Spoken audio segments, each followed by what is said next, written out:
Alors aujourd'hui, on est au pied du Pic Saint-Loup, au nord de Montpellier, à une demi-heure de Montpellier. On organise un événement qui s'appelle Wine Connect. C'est la première édition et on veut que cet événement soit durable, pérenne. Un rendez-vous annuel de la filière vitivinicole. L'idée, c'est de réfléchir à innover dans le vin, donner à la filière des nouvelles technologies, des nouveaux sujets de croissance et d'expansion pour mieux vendre, mieux produire et produire durablement. Nous intervenions en tant que Crédit Agricole comme partenaire donc, de Wine Connect, très fiers d'être partenaire de cette première édition.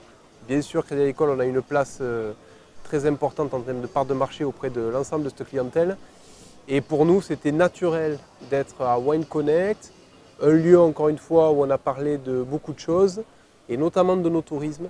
Et on réfléchit à la façon dont, en tant que banquier, justement, on pourrait apporter des éléments complémentaires, développer la vigne, le tourisme et le no-tourisme, qui vraiment sont des sujets où il y a une pertinence et un enjeu économique très fort en Languedoc.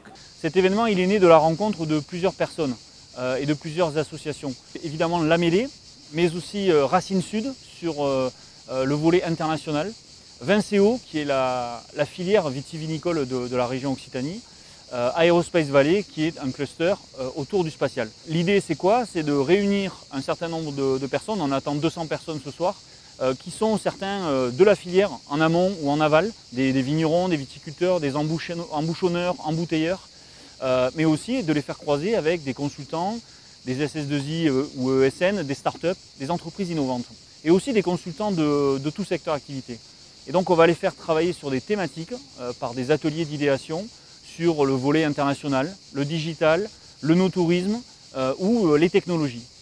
Alors après, on enchaînera avec une conférence sur le no-tourisme et une table ronde.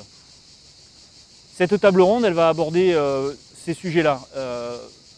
Mettre en valeur des startups, mais aussi demander à des experts de réfléchir à finalement la Vitivini 3.0, ça va donner quoi? Moi j'ai eu la chance de participer d'abord aux ateliers, et particulièrement moi, à l'atelier de l'œnotourisme. Et je trouve que sur un espace fermé en moins d'une heure avec une dizaine de participants de tous horizons, on a sorti finalement de nombreuses idées. La keynote ensuite de André Derieux, spécialiste sur le sujet de l'œnotourisme aussi, qui était passionnante. Et je pense que de ce que j'entends dire après la table ronde, il y avait beaucoup de sujets. Beaucoup de choses ont été dites.